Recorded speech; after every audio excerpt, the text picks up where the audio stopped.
मेरा नाम सबीना है। मेरी बहनों की शादी के समय मेरा जन्म हुआ था और मेरी खुद की बहन के बच्चे भी मुझसे बड़े थे।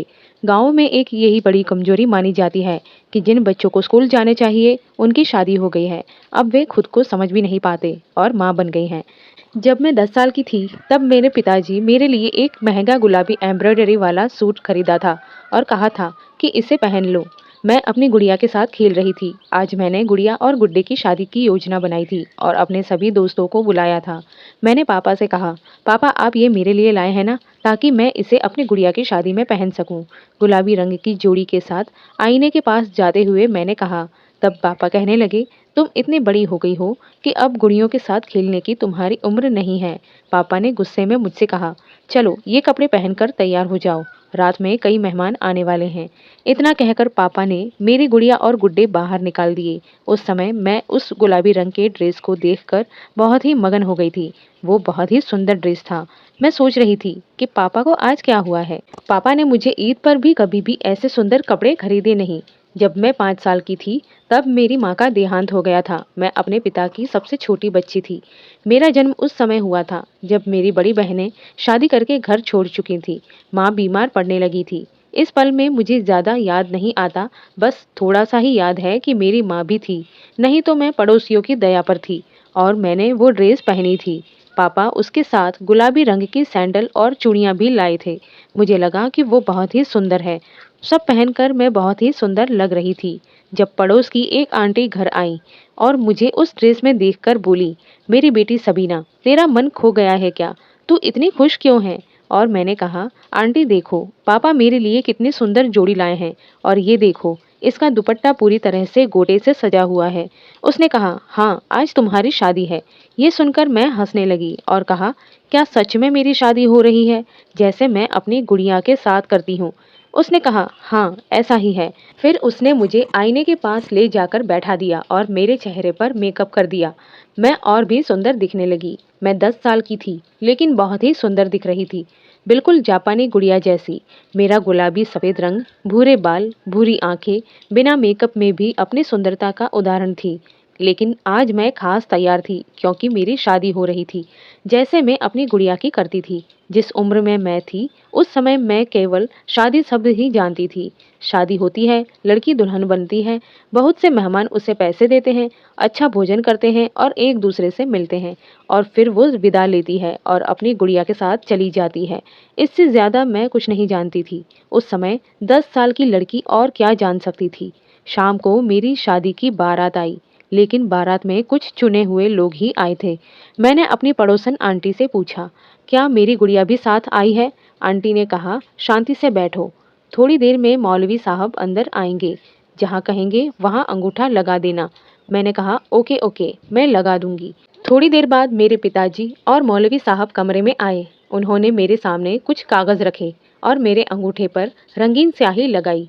फिर उन्होंने जहाँ जहाँ कहा वहाँ वहाँ मैं अंगूठा लगाती रही। जब उन्होंने मुझसे पूछा, तुम्हारा निकाह आफरीन के साथ हो रहा है, क्या तुम अपने हक के मुताबिक 5 लाख रुपए की मांग स्वीकार करती हो? मेरे पिताजी ने जल्दी से मेरा सिर पकड़कर हिला दिया। फिर उन्होंने मौलवी साहब से कहा, मैं उसका बाप हूँ, इसीलिए मेरी इच्छा के अनुसार हो रहा है।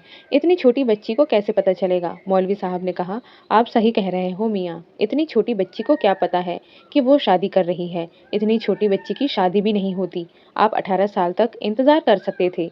पापा ने कहा, मैं बीमार होने लगा हूँ और मेरी ज़िंदगी की कोई उम्मीद नहीं है। अभी लड़के के पिता ने पैसे दे दिए हैं और कहा है कि वे मेरे रास्ते में नहीं आएंगे। उन्होंने कुछ कागज़ पर लिखा और चले गए। थोड़ी देर बाद पड़ोस वाली आंटी मेरे लिए बिरयानी लाई, जिसे मैंने बहुत मज़े से खाया। जब मैं बाहर आई तो वहाँ कुछ लोगों की भीड़ थी और आस पड़ोस से कुछ ही औरतें आई थी। वे मुझे हैरानी से देख रही थी। पड़ोस वाली आंटी मुझे एक आदमी के पास ले जाकर बैठा दिया, जिसकी उम्र करीबन 30 साल थी। वो बहुत ही लंबा था और उसकी सेहत भी बहुत अच्छी थी। मैं जाकर उसके पास बैठ गई और पूरे आंगन के चारों ओर देखने लगी। सोच रही थी कि यहाँ मेरे लिए मेरी उम्र का कोई लड़का होना चाहिए जिससे मेरी शादी हुई है। लेकिन जब मुझे कोई नहीं दिखा तो मैंने बगल में बैठे आदमी से पूछा, अंकल मेरी शादी जिससे हुई है, मेरा दूल्हा कहाँ है जिससे मेरी शादी हुई है? उसने मेरे सवाल का बहुत ही गुस्से में जवाब दिया। उसने कहा, शांति से बैठो, अंकल तुम्हारा बाप होगा। उसके गुस्से की वजह से मैं कांपने लगी, थोड़ी डर गई और चुपचाप बैठ गई। कुछ समय बाद मैंने चुप रहने की सीमा पार कर दी। बाहर एक टैक्सी खड़ी थी, जिसकी पिछली सीट पर उसने मुझे बिठाया और खुद मेरे बगल में बैठ गया। मेरा दिल जोर-जोर से धड़कने लगा। मैं जानती थी कि कल मैं अपने पिता के घर वापस आ जाऊंगी। मेरी गुड़िया की शादी भी ऐसे ही होती थी। मैं उसकी शादी कराती और अगले ही दिन मेरी सहेली मेरी गुड़िया मुझे वापस दे देती। वो कहती थी कि अगले हफ्ते फिर से शादी करेंगे। मैं खुशी-खुशी अपनी गुड़िया वापस ले लेती। वो आदमी मेरे साथ बैठा था। उसने मेरा हाथ जोर से पकड़ रखा था।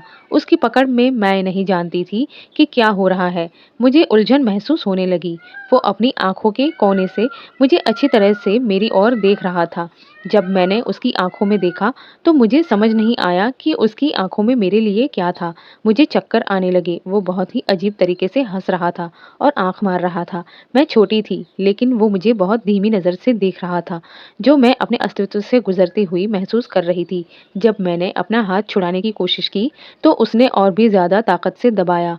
मैं चीखने लगी, मेरा हाथ छोड़ो, मुझे दर्द हो रहा है। उसने कहना शुरू कर दिया कि वो वही करेगा जो वो चाहता है। मुझे समझ आ गया कि वो बहुत ही गुस्सैल आदमी था। मैं डर गई और पीछे हट गई। थोड़ी देर बाद टैक्सी एक घर के सामने रुकी। उसने टैक्सी ड्राइवर को पैसे दिए और मुझे बाहर उतारा।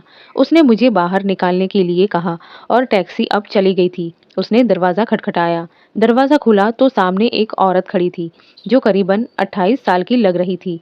उस औरत ने मुझे और उस आदमी को बहुत ही हैरानी और परेशानी भरी निगाहों से देखना शुरू कर दिया।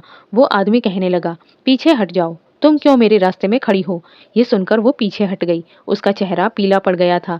जैसे ही हम अंदर दाखिल हुए, उसने कहना शुरू कर दिया, आफरीन, तुम्हें शर्म नहीं आती? तुमने इतनी छोटी लड़की से शादी कर ली। उसकी उम्र तो देख सकते थे। बस बस बकवास बंद करो। और ज़्यादा बोलोगी तो मैं तुम्हारा मुंह तोड़ दूंगा। मैं तुम पर गुस्सा हो जाऊंगा और तुम्हें घर से बाहर निकाल दूंगा। उसने कहा, मुझसे बात मत कर, ये मेरी पत्नी है और मैंने इससे शादी की है। सामने के कमरे से दूसरी अधेड़ स्त्री बाहर आई, जिसने सफ़ेद कपड़े पहने हुए थे और उसके सिर के बाल भी सफ़ेद थे। मुझे और आफरीन को देखकर बूढ़ी महिला ने आफरीन को चिल्लाते हुए कहा, तुमने ये क्या किया? इतनी छोटी लड़की से शादी कर ली। तुम्हें शर्म नहीं आई? उसने कहा, रुको अम्मा, मैंने कोई अपराध नहीं किया। मैंने शादी की है क्योंकि मुझे अपने वारिस चाहिए। मैं पिछले 10 सालों से उस पल का इंतजार कर रहा हूँ, लेकिन उसने मुझे एक भी वारिस नहीं दिया। मुझे मेरे बुढ़ापे में भी सहारे की ज़रूरत है। उस औरत ने कहा, तुम्हारे बुढ़ापे में सहारे के लिए तुम्हें एक छोटी लड़की मिली? खुद को देखो और इस लड़की को देखो। वो कहने लगा, माँ, इस समय मेरा मन खराब मत करो, समझी? तुम पीछे हट जाओ। उसने अपनी माँ को हाथ से पीछे धकेल दिया। बेचारी गिरते गिरते बच गई। उसकी पत्नी ने तुरंत बूढ़ी औरत को पकड़ लिया और उसे सहारा दिया। दोनों औरतें रो रही थी। वो आदमी मेरा हाथ पकड़कर मुझे कमरे में ले गया। मैं समझ नहीं पा रही थी कि क्या हो रहा है। उसने अंदर से कमरे का दरवाज़ा बंद कर दिया। मैं डर के मारे वहीं खड़ी थी, जैसे पागल हो गई हूँ। उसने कहा, जाओ बिस्तर पर बैठो। पहले तो उन दो औरतों ने मेरा मूड खराब कर दिया है। मैं जाकर पलंग पर बैठ गई, लेकिन मुझे एक अजीब सा डर महसूस हो रहा था। एक अनजाना सा डर था। वो मेरे पास आया और कहने लगा, देखो, उन दोनों औरतों ने मेरा दिमाग गर्म करके रखा है, इसलिए ज़्यादा नखरे मत दिखाना। मैं जो भी करूं, मेरे हाथ मत रोकना और रोने या चीखने की कोशिश मत करना, नहीं तो तुम्हें इसका पछतावा होगा। मैं उन दो औरतों का गुस्सा तुम पर उतार दूंगा, समझी? मैं कुछ समझ नहीं पा रही थी, लेकिन मैं बहुत ही डर गई थी। जब वो मेरे बगल में बैठा तो मेरे होश उड़ गए। उसने मेरे चेहरे को हाथ से पकड़कर कहा, इतनी छोटी उम्र में तुमने क्या सुंदरता हासिल कर ली है। तुम्हें देखते ही मेरी सारी भावनाएं गर्म हो जाती है। ऐसा खूबसूरत रूप कहाँ से लाई हो? उस आदमी की पकड़ इतनी मजबूत थी कि उसने मेरे चेहरे पर उंगलियां फेरनी शुरू कर दी। मैं पूरी तरह से घबरा गई थी। मुझे डर लगने लगा था। उसने कहा, तुम्हारी खूबसूरती को देखकर मैं तुम पर अपना सारा जुनून निकालना चाहता हूँ। उसने अपनी इच्छा को बढ़ने दिया। फिर उसने मेरे गाल पर एक चुटकी काटी और मैं जल्दी से उसका हाथ हटाना चाहती थी, लेकिन उसकी आंखों में बहुत नशा था। उसने मेरा दुपट्टा उतारकर साइड में रख दिया और मेरे बालों की चोटी खोलने लगा। मेरा दिल ऐसा लगा कि आज धड़कना भूल जाएगा। मैं बुरी तरह से डर से कांप रही थी। उसने धीरे धीरे मेरे बाल खोले, मेरे बालों को आगे करके मुझे देखने लगा और कहने लगा, ओह, तुम कितनी सुंदर हो। तुमने मुझे पागल कर दिया है। ऐसा कहकर उसने मेरे साथ जो किया वो ऐसा था कि जैसे मुझे काटो तो खून नहीं। मैं बचाओ बचाओ कहकर चिल्लाने लगी। उसने मुझे गुस्से से गरजते हुए कहा, चुप रहो, नहीं तो मैं तुम्हारा गला दबा दूंगा। उसने मेरे गले पे हाथ रखा और थोड़ा दबाया। तभी हमारे कमरे का दरवाजा खटखटाने लगा। उसने मुझे जल्दी से छोड़ दिया और कहा, ये दोनों औरतें मुझे चैन से नहीं रहने देती। अब मैं इन्हें ठीक करूंगा। जैसे ही उसने दरवाजा खोला, सामने बूढ़ी औरत खड़ी थी, जो बहुत गुस्से में थी। उसने आफरीन के चेहरे पर थप्पड़ मारा और कहने लगी, तू बेशर्म आदमी है या फिर जानवर।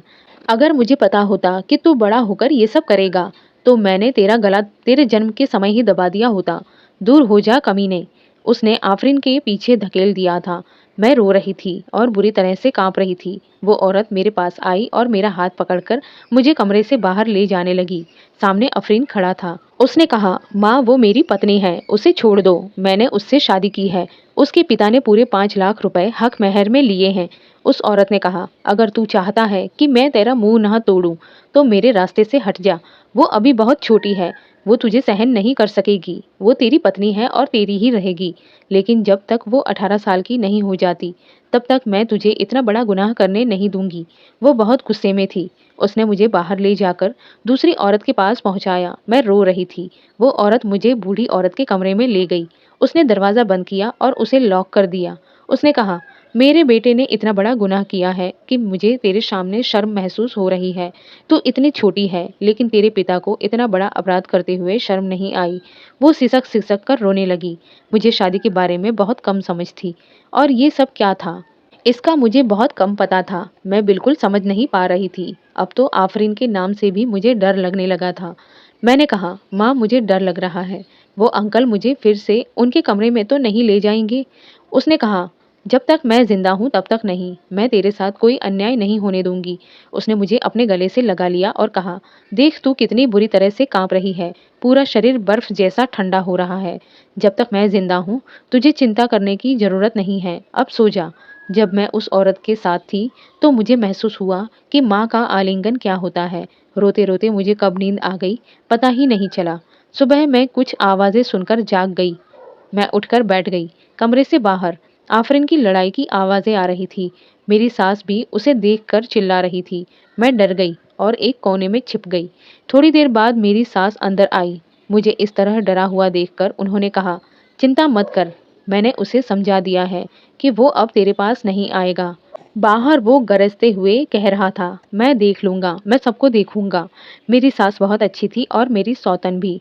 दोनों ने मेरी बहुत देखभाल की। मुझे यहाँ आए कुछ दिन हो गए थे।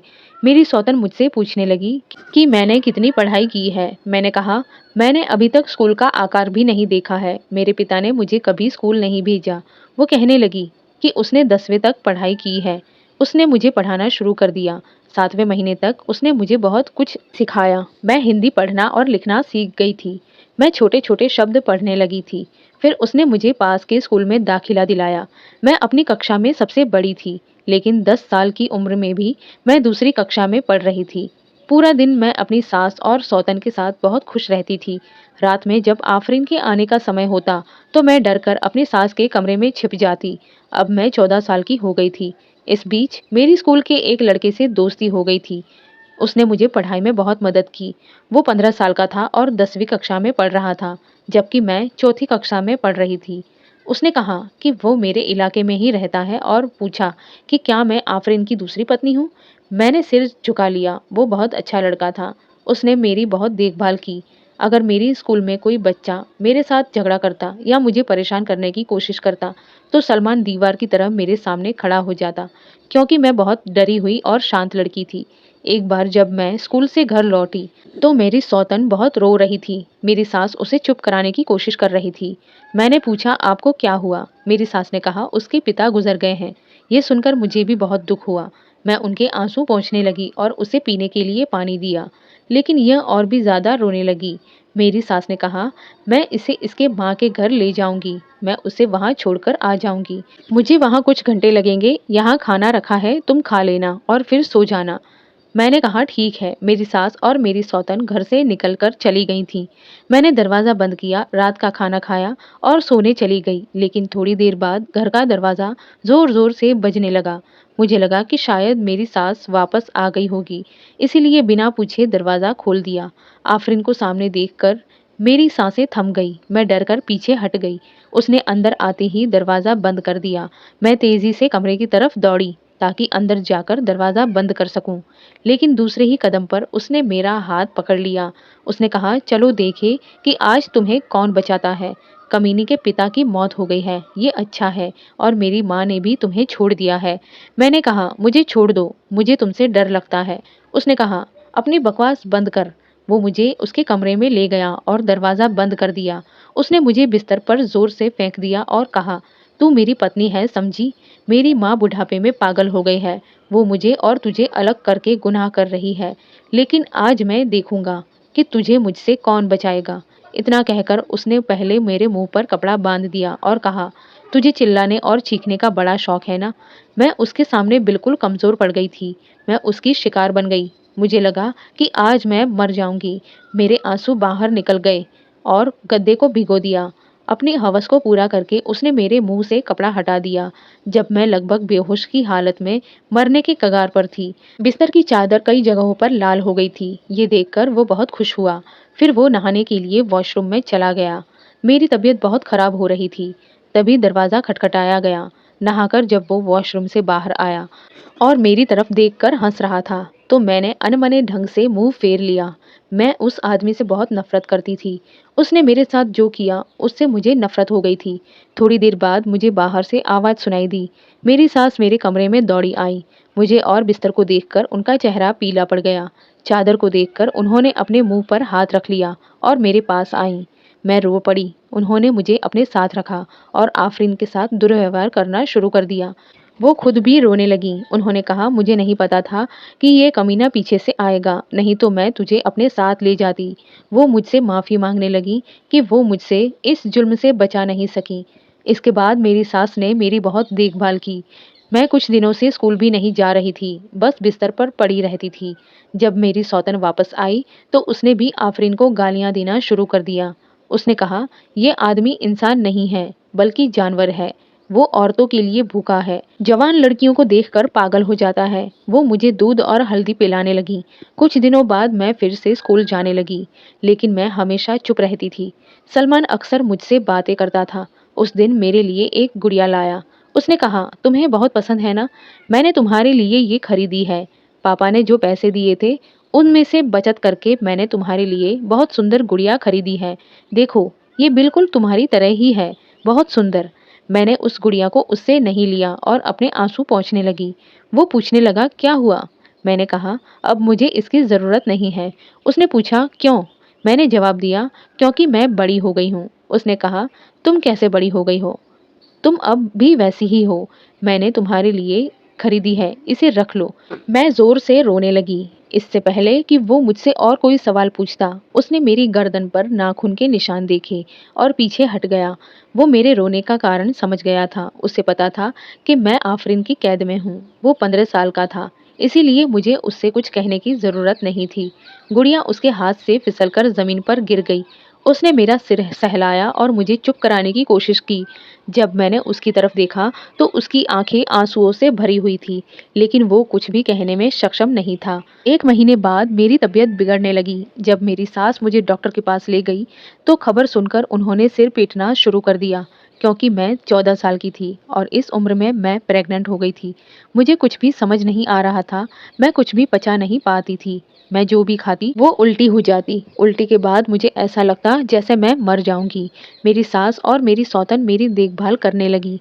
जब आफरीन को इस बात का पता चला तो वो खुशी से झूम उठा। उसने कहा, अब ये मेरा बेटा है, जो मेरा वारिस बनेगा। वो मेरे लिए फल लाने लगा। वो बकरे का मांस भी लाने लगा। उसने मेरी सास से कहा, इसे मांस खिलाओ ताकि मेरा बेटा मजबूत पैदा हो और मेरा जैसा बने। मैं स्कूल नहीं जा पा रही थी, लेकिन इस दौरान सलमान कई बार 1 घंटे के लिए मेरे पास आता था। वो हमारे ही इलाके में रहता था और बहुत ही अच्छा लड़का था। मेरी सास को उसके आने जाने पर कोई आपत्ति नहीं थी। वो मुझे 1 घंटे पढ़ाता था और फिर चला जाता था। वो कहता था कि वो मुझे 1 साल में 2 क्लास पास करवा देगा। मेरे पिताजी स्कूल के प्रधान से अच्छी बातचीत है।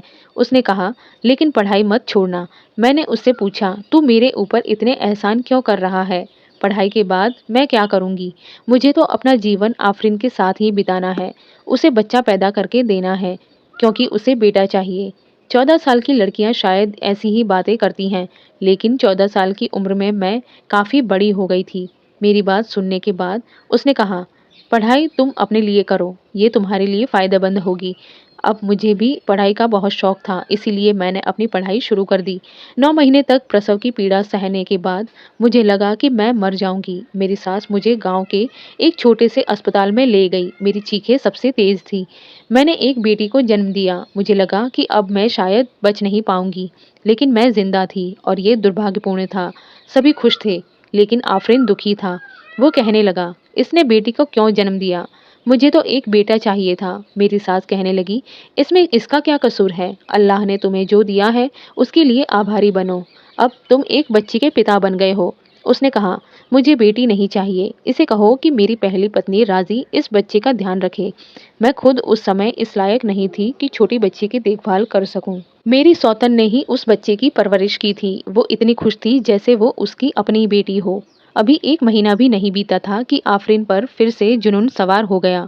इस बार उसने अपनी माँ को धोखा देकर मुझे अपने कमरे में ले गया। उसने कहा, जब तक मेरा बेटा पैदा नहीं होता मुझे चैन ही नहीं मिलेगा, और वो जाने भी नहीं देता था। मैं रो रही थी और चिल्ला रही थी। मैंने फिर से बच्चा नहीं चाहा। मैं बहुत छोटी थी, इतनी छोटी उम्र में, जब मैं बहुत दर्द सहन कर रही थी। आत्महत्या करके खुद को मार देना चाहती थी। अब मुझे आफरीन के कमरे में रहना पड़ा। कुछ महीने बीत गए और मैं फिर से प्रेग्नेंट हो गई। इस बार मैंने 1 महीना रोते हुए बिताया। डॉक्टर ने कहा कि इस लड़की में इतनी ताकत नहीं है कि वो 1 साल में 2 बच्चों को जन्म दे सके। बहुत कठिनाई से हम पहले बच्चे की जान बचा सके, लेकिन ये लोग किसी की जान की परवाह नहीं करते। वे लोग इंसान नहीं बल्कि जानवर है। अंदर से वे किसी विलन से कम नहीं हैं, और उन्हें परवाह नहीं है कि लड़की कितनी छोटी है। कई लड़कियों की शादी 17 साल की उम्र में हो जाती है, लेकिन उनके पति उनके साथ ऐसा व्यवहार नहीं करते जैसा आफरीन मेरे साथ करता था। मेरी दूसरी बेटी के जन्म के बाद डॉक्टर ने मना कर दिया कि अब वो बच्चों को जन्म नहीं दे सकेगी, वरना या तो उसकी जान जाएगी या बच्चे की। मेरी सास ने लेडी डॉक्टर से कहा कि उसका ऑपरेशन करें और उसका गर्भाशय बंद कर दें। इस लड़की के जीवन में कुछ नहीं होना चाहिए। अल्लाह ने मुझे अपनी सास के रूप में माँ दी है। दूसरी बेटी देखकर भी आफरीन गुस्से में था। उसने कहा, मुझे इस औरत से शादी करके क्या फ़ायदा हुआ, जबकि उसने मुझे बेटा भी नहीं दिया। ये औरत मेरे लिए सही नहीं है। उस समय पता चल गया कि उसका किसी तीसरी औरत के साथ अफेयर था और उसने उससे शादी कर ली थी। उसने उसके लिए अलग घर बनवाया था, क्योंकि वो औरत बहुत तीखी थी। फिर वो मुश्किल से घर आता था। मेरी दोनों बेटियों की परवरिश मेरी सौतन ने की। मैं बहुत राहत महसूस कर रही थी कि आफरीन जैसे बैल से मेरा छुटकारा मिला। मैंने फिर से स्कूल में दाखिला ले लिया था। मैंने 20 साल की उम्र में 12वीं पास की और 24 साल की उम्र तक ग्रेजुएशन पूरा किया। मुझे पूरे झारखंड में फर्स्ट डिवीज़न मिला, इसीलिए मुझे कॉलेज की स्कॉलरशिप के रूप में 5 लाख रुपए का पुरस्कार भी मिला। मैंने उस 5 लाख रुपए में एक मशीन खरीदी और घर में सिलाई सेंटर खोला, क्योंकि मेरी सौतन सिलाई का बहुत अच्छा काम जानती थी। कई महिलाएं सिलाई का काम भी करती थीं। मेरी बेटियों ने अच्छी स्कूल में पढ़ाई शुरू की, लेकिन उन्होंने मुझे माँ नहीं बुलाया। मेरी बेटियां मेरी सौतन को माँ कहकर बुलाती थीं। जो कपड़े हम बनाते थे, सलमान शहर की एक दुकान में उनकी डिलीवरी करता था, जिससे अच्छी आमदनी होने लगी। एक बार सलमान ने मुझसे कहा कि मैं आफरीन को तलाक दे दूं। मैंने आश्चर्य से उसकी ओर देखा और पूछा, क्यों? वो कहने लगा कि तुम्हें जीने का हक है। मैंने कहा कि मेरे साथ कौन शादी करेगा? मेरी 2 बेटियां हैं और मैं आगे संतान भी पैदा नहीं कर सकती। मैं उसकी जायदाद पर बैठी हूँ रहूं, यही अच्छा है। उसने कहा, मैं तुम्हारे साथ शादी करूंगा। इस बयान पर मैंने आश्चर्यचकित होकर उसकी ओर देखा और कहा, तुम मेरे बारे में सब कुछ जानते हो। तुम अपना जीवन क्यों बर्बाद करना चाहते हो? मैं अपनी ज़िंदगी से खुश हूँ। मुझे किसी आदमी की ज़रूरत नहीं है। मैं अपने पैरों पर खड़ी हूँ, अपना काम करती हूँ और मेरा घर भी चल रहा है। मेरी बेटियाँ भी अच्छे स्कूल में पढ़ रही हैं। उसने कहा, मैं खुश नहीं हूँ। मैं बचपन से ही तुम्हें प्यार करने लगा था। मुझे तुम्हारे पहले से 2 बेटियाँ होने से कोई परवाह नहीं है। मुझे इस बात से भी कोई फ़र्क नहीं पड़ता कि तुम भविष्य में कोई बच्चा नहीं दे सकोगी। मैं कभी तुम्हें ताना नहीं दूंगा। फिर उसने कहा, हर इंसान आफरीन जैसे नहीं होते, कुछ मेरे जैसे भी होते हैं। शर्त बस इतनी है कि तुम एक बार मुझे मौका दो। मैंने इस बात को अपनी सास और अपनी सौतन के सामने रखा। मेरी सास ने कहा, आफरीन अब यहाँ भी नहीं आता। तुम जवान हो, तुम्हारा जीवन बर्बाद हो रहा है। अगर वो सच में तुमसे प्यार करता है तो तुम्हें आफरीन को तलाक दे देना चाहिए और मैं तुम्हें तलाक दिलवाऊंगी। उसे सिर्फ बेटा चाहिए था जो अब उसे मिल गया है। उसकी तीसरी पत्नी से मेरे सास ने आफरीन से छुटकारा दिलवाने की सलाह दी। उसके बाद मैंने सलमान से शादी की। मैं अपनी दोनों बेटियों को अपने साथ ले जाना चाहती थी, लेकिन मेरी सौतन रोने लगी। उसने कहा कि उसे भी जीने के लिए सहारे की ज़रूरत है। ये दोनों बेटियां तुम्हारी हैं। ये मुझे कभी समझ में आया ही नहीं। मैंने अपनी दोनों बेटियों को सौतन को दे दिया। सलमान बहुत अच्छा लड़का था। उसने मुझसे बहुत प्यार किया और मेरी देखभाल भी की। सलमान का परिवार शुरुआत में मेरे साथ ठीक से बात नहीं करता था, क्योंकि वे उसकी शादी से खुश नहीं थे। लेकिन मैंने पूरे दिल से उनकी सेवा की और वे भी मुझसे प्यार करने लगे। जब मैं प्रेग्नेंट हुई तो मैं हैरत में पड़ गई थी। मैंने सोचा भी नहीं था कि ये सब कैसे हुआ। डॉक्टर ने कहा कि अब तुम्हारी उम्र ठीक हो गई है और तुम्हारा गर्भाशय भी मजबूत हो गया है, इसीलिए तुमने फिर से बच्चे को जन्म दिया है। इस बार मैंने एक बेटे को जन्म दिया। शायद सलमान के धैर्य ने इसका बदला अल्लाह ने दिया था। अब मेरे सभी माता पिता से एक अनुरोध है, अपने बच्चों पर बाल विवाह के लिए दबाव न डालें। और आप लोग बताएं कि इस कहानी में सबसे अच्छा पात्र कौन था। यदि आपको आज की कहानी पसंद आई हो तो वीडियो को लाइक करें और अपने दोस्तों के साथ भी शेयर करें। और हाँ, अगर आपने अभी तक हमारे चैनल को सब्सक्राइब नहीं किया है तो कृपया सब्सक्राइब करें। कल मिलेंगे एक नई और दिलचस्प कहानी के साथ। हमेशा मेरे प्रति अपना प्यार और समय बनाए रखें। सभी दोस्तों को मेरा प्यार भरा नमस्कार।